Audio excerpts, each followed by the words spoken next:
okreni se prema njima. Šta je bilo konkretno? Mama mi je rekla i rekla da si sad dobro. Da. Sad reci točno što je bilo. Znači, htjela sam reći da nakon zadnji put šta je Ivana molila za mene i nakon što je mama, Nevenka, molila za mene, da više nisam nijednom imala upalu mjehura i da mi više nije loše. Hvala Isusu. A koliko ti to trajalo? Koliko ti to trajalo? Pa, upala mjehura su bile od kad znam za sebe, valjda od srednje škole. Konstantno, a loše mi je bilo, znalo mi je biti loše od prije, ne znam, možda godinu, 2, 3, se znalo to često pojavljivati. Govoriš sad o mjehuru ili o nečem drugom lošem? O nečem drugom loše, bilo mi je loše, vrtoglavica, slabost, mučnina, nije se moglo ni zapravo utvrditi šta je. I koliko ti je to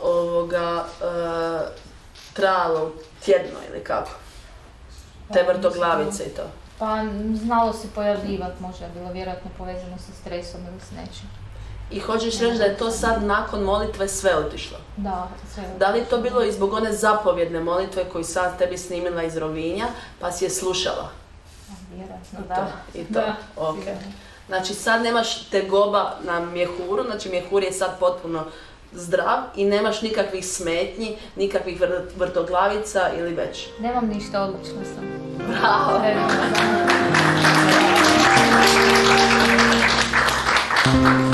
Bravo.